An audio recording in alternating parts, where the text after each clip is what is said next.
What if I told you that right now, at this very moment, your deceased grandmother is attending a school on Jupiter? That your grandfather is traveling through dimensions of consciousness that make our three-dimensional world look like a child's drawing? That the aunt who passed away last year is deliberately preparing for her next life, choosing her future parents, her challenges, even the lessons she wants to learn? And what if I told you that some of the dead are watching over you right now, keeping what Edgar Cayce called a watchful, careful attention on the lives of each of the family? In one of his most remarkable readings, Cayce was communicating with the spirit world when suddenly he became overwhelmed and blurted out, "Don't speak all at once."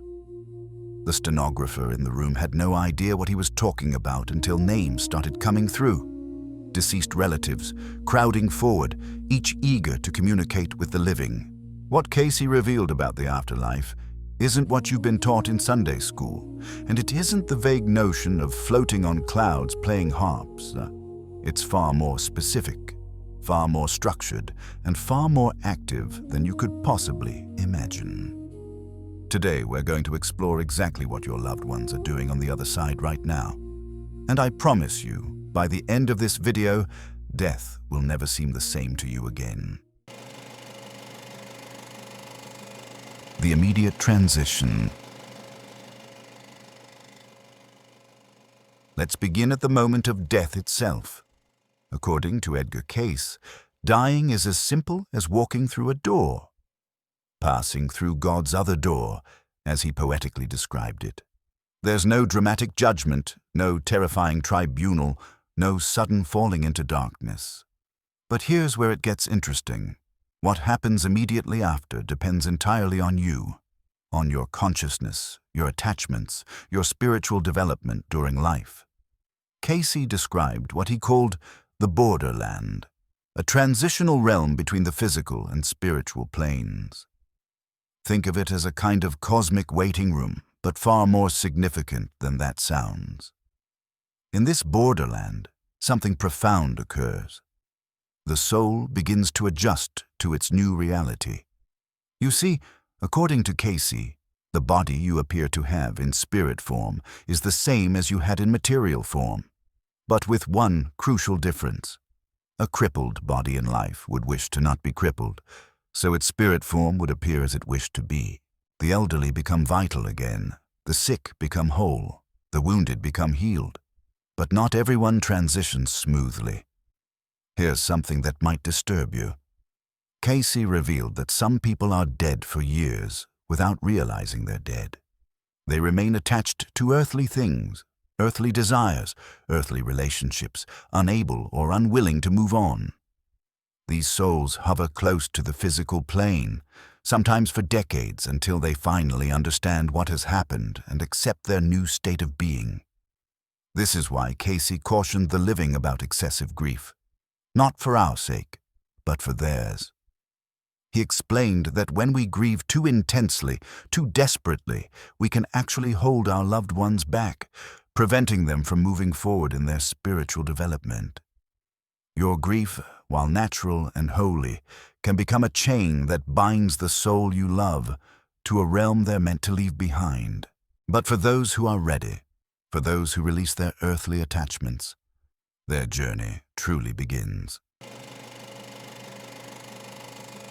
The Great Review. Once a soul moves beyond the borderland, something extraordinary happens. Cayce described a process that modern near-death experiencers have confirmed independently: the life review. But this isn't the judgment day you might have been taught to fear. In the Cayce readings, the life review is more like watching a movie of your entire existence, every moment, every choice, every interaction with every person you ever met.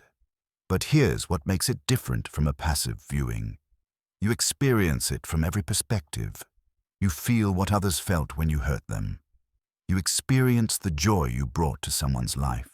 You understand, perhaps for the first time, the true ripple effects of your smallest actions. The kind word that saved someone's day, the careless comment that wounded a child, the moment of courage that inspired someone you never knew was watching. This isn't punishment, and it isn't reward. It's education of the most profound kind. And here's where Cayce's teachings become truly remarkable. According to the readings, this review helps the soul understand what it still needs to learn, what karmic patterns need to be resolved, what growth is still required. The soul doesn't simply file this information away. It begins actively working with it. But the work doesn't happen in isolation. Cayce spoke of vast libraries containing the wisdom of the ages, learning centers where advanced souls share knowledge through direct transmission of consciousness. This education isn't intellectual in nature. It's transformative, changing the very essence of the soul's understanding rather than simply adding information. Imagine learning, not by reading or listening, but by becoming, by having wisdom literally integrated into your being. This is what your loved ones may be experiencing right now, not sitting idle on clouds, but actively engaged in the most profound education imaginable, preparing themselves for what comes next. If this perspective on the afterlife is opening new doors for you, let me know in the comments. I read every single one, and I'd love to hear how this resonates with your own understanding or experiences with those who have passed. The Cosmic Classroom, Planetary Sojourns. Now we come to perhaps the most extraordinary aspect of Cayce's teachings about the afterlife. Something so unusual that even many Cayce students don't fully understand it. He called them planetary sojourns. Between earthly incarnations, Cayce revealed, your soul doesn't just wait around. It travels to the dimensional realms associated with the planets of our solar system: Mercury, Venus, Mars, Jupiter, Saturn, Uranus, Neptune, and even to stars like Arcturus. Now, before you dismiss this as fantasy, understand what Cayce was actually saying. He made it crystal clear that souls don't literally travel to the physical planets themselves. In reading 1664-2, he explained, not that the body sojourned in Mercury, Mars, Jupiter, or any of the planets of this particular solar system, but the use of the mental in the opportunities in relationships to the spiritual and physical is indicated by a sojourn of the entity in the environs accredited with such an influence. In other words, the planets represent dimensions of consciousness, vibrational frequencies where souls go to develop specific qualities and abilities. Think of them as cosmic universities, each specializing in different aspects of soul development. Let me walk you through what each planetary dimension offers. Mercury is where souls develop mental abilities: discernment, judgment, the capacity for clear thinking. If your loved one was brilliant but needed to balance intellect with wisdom, they may be sojourning in Mercury's dimension right now, refining their mental faculties. Venus is the realm of love, harmony, beauty, and fairness. Souls go there to learn about relationships, to develop appreciation for beauty, to understand the deeper nature of love. Artists, musicians, and poets often spend significant time in Venus's dimension between lives. Mars represents the dimension of struggle and conflict resolution. But this isn't about learning to fight. It's about learning to overcome, to resolve inner conflicts, to transmute anger into constructive action. Jupiter offers expansion, strength, stamina, broadness of vision. Souls who need to think bigger, to understand the larger patterns of existence, to develop true wisdom, journey to Jupiter's dimension. And then there's Saturn, and this one is particularly fascinating. Cayce described Saturn as the realm of trials and purification, where souls are comforted by lessons not yet learned and undergo a kind of spiritual reprogramming. One researcher who studied Cayce's work compared it to a rebooting of the system, where souls who became trapped in destructive patterns have those patterns dissolved and reformed. This isn't punishment, and it's important to understand that it's healing at the deepest level. Beyond our solar system, Cayce mentioned Arcturus as a kind of gateway, a star that serves as a portal to other systems entirely, for souls who have evolved beyond the need for lessons in our particular corner of the cosmos. Now pause and consider what this means. Your grandmother, who passed away last year, she might be developing her capacity for unconditional love in Venus's dimension right now. Your father might be resolving old conflicts and learning peace in Mars's realm. Your child who left too soon might be expanding their consciousness in Jupiter's cosmic classroom. They're not gone. They're growing in ways we can barely comprehend. They're watching over you. But here's what brings many people the most comfort. According to Cayce, not all souls immediately journey to distant planetary dimensions. Many stay close to the physical plane, at least for a time, and they stay for a reason. Your loved ones are watching. In one reading, Cayce communicated with a deceased woman who wanted her family to know that she was keeping a watchful, careful attention on the lives of each of the family. She knew what was happening. She cared deeply, and she wanted them to understand that her love hadn't ended with her physical death. When asked directly about communication with the deceased, Cayce gave a remarkable answer in reading 37442. The spirit of all that have passed from the physical plane remain about the plane until their development carry them onward, or are returned for their development here. There are thousands about us here at present.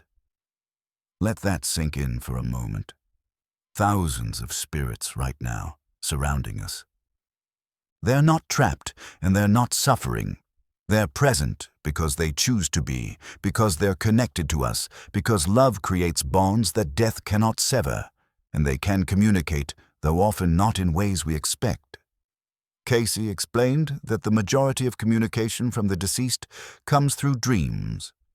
When you dream of a loved one who has passed and they appear healthy, vibrant, and at peace, Cayce would say this isn't just your imagination processing grief. It may well be actual contact, actual communication from a soul that wants you to know they're okay.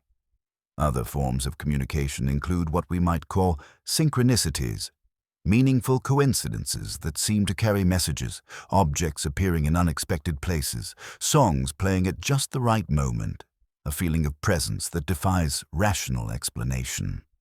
But Cayce also offered a caution here. While communication is possible and sometimes beneficial, it's important not to cling too tightly. Just as excessive grief can hold a soul back, constantly seeking contact can prevent them from moving forward in their spiritual development. The healthiest approach, according to Cayce, is to trust, to know that they're okay, to feel their love, but also to release them to continue their journey. Your love doesn't require their presence to remain real. Preparing for return. Now let's talk about something that might surprise you. What souls do when they've completed their between-life learning and are ready to return to Earth. Because according to Cayce, they do return, and the process of choosing their next life is far more intentional than you might imagine. In Cayce's explanation of reincarnation, when we die, the next life does not occur immediately. The soul is given a chance to take stock of all it has come to know, to review its progress, to understand what lessons still need to be learned. And then comes the choosing. Cayce revealed that souls decide for themselves what lessons they need to learn next. If a soul needs to develop patience, it might choose circumstances that will test patience. If a soul needs to understand loss, it might choose a life where loss features prominently. If a soul needs to learn forgiveness, it might choose to be born into a family where old karmic debts need to be settled. This isn't random, and it isn't punishment. It's curriculum designed by the soul itself with guidance from more advanced beings. The soul also chooses to be among people it has known before, what Cayce called soul groups. The mother who frustrated you in this life might have been your child in a previous one, and you're working out something together that spans multiple incarnations. The friend who understands you perfectly might be a soulmate in the truest sense, someone you've traveled with through many lifetimes. Souls can choose to be born male or female in any given incarnation. They select their surroundings, parents, family, location, time period, that will best allow them to learn what they need for spiritual completeness. And here's where it gets even more fascinating. Cayce described something that modern hypnotherapist Michael Newton independently discovered decades later: a place of life selection. Newton's subjects described it as a sphere containing highly concentrated force fields of glowing energy screens, where souls view and choose potential lives. Your loved one who passed away might be there right now, watching screens of potential futures, choosing the life that will help them grow the most, perhaps even planning to reconnect with you in their new incarnation. That baby born to your cousin next year? According to Cayce's worldview, it might be someone you've known before, returning to continue the journey with you. The ultimate purpose. So what's the point of all this? Why do souls go through this elaborate process of living, dying, learning, and returning? Cayce's answer cuts to the heart of existence itself. In Reading 37.4.4, he stated simply, "All souls were created in the beginning and are finding their way back to whence they came." Back to the source, back to the divine, back to complete oneness with the Creator, but not as diminished beings absorbed into something greater, as fully realized individuals who have earned their way back through experience, through growth, through the hard-won wisdom of countless lifetimes. This is the cosmic journey that every soul is on, including yours, including mine, including every person who has ever lived or ever will live. The dead aren't doing random things on the other side. They're engaged in the same ultimate project that we are, just from a different vantage point. They're learning, growing, healing, preparing, choosing, all in service of that eventual return to oneness with the divine. And here's what Cayce emphasized again and again. This journey isn't about punishment or reward in any simple sense. It's about education, about evolution, about becoming more than we were. The soul that struggles isn't being punished, it's being taught. The soul that suffers isn't paying for sins. It's developing strength it couldn't develop any other way. The soul that dies young isn't cheated. It's completing a curriculum that required exactly that length of time. Everything, according to Cayce, serves the ultimate purpose of the soul's return to God. What this means for you. So how should this knowledge change how you live right now? First, and most importantly, it should change how you think about death, both your own and that of those you love.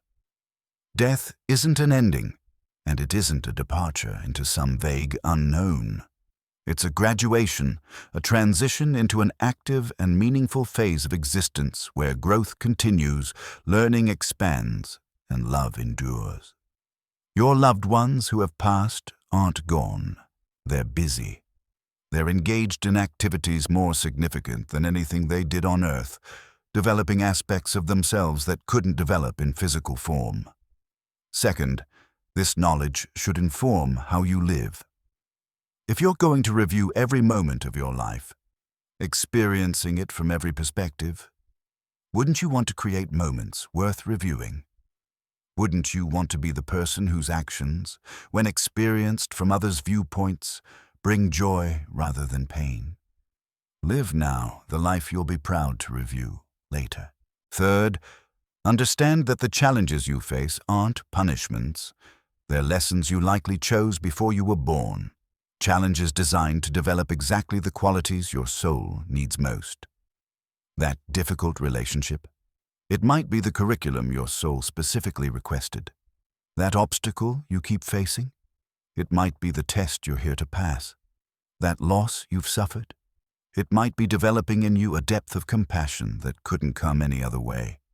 And finally, take comfort in knowing that separation is temporary. The souls you love, the ones you miss, the ones whose absence creates an ache that never fully goes away. You will see them again. Not as vague spirits in some ethereal realm, but as real beings with whom you'll continue your shared journey. You travel together through lifetimes, choosing and re-choosing each other, learning together, growing together, eventually returning together to the source from which you both came. The final truth. So the next time you think of someone who has passed, someone you love and miss, remember what they might be doing right now. Perhaps they're in a vast cosmic library, absorbing wisdom that transcends anything found on Earth. Perhaps they're in Venus's dimension, learning the deepest truths about love. Perhaps they're standing before those glowing screens, carefully choosing their next life. Maybe even planning to return to you. Or perhaps they're right here, right now, keeping a watchful, careful attention on your life, sending you love that crosses the boundary between worlds. They're not resting in peace. They're living in purpose. They're not gone. They're growing. And one day, when you complete this particular incarnation and step through God's other door yourself, they'll be there to greet you, to share what they've learned, to continue the eternal journey together. Edgar Cayce once said that death is only a transition, and in that transition, we lose nothing but our limitations. Your loved ones have lost their limitations now, and they're using their freedom to become everything they were always meant to be. If this video gave you comfort, if it opened new perspectives, if it helped you think differently about those you've lost and the life you're living, please share it with someone who needs to hear this message. There are so many people walking around with grief they carry like stones, believing their loved ones are simply gone, believing that death ended something precious. It didn't end anything. It only transformed it. And the dead are doing magnificent things right now, things beyond our imagination, things that will ultimately bring them back to us and bring all of us back to the source. Until next time, live each moment knowing that you're being watched over, that you're being loved across dimensions, and that every challenge you face is preparing you for something greater than you can currently imagine. The dead are busy, and so should we be.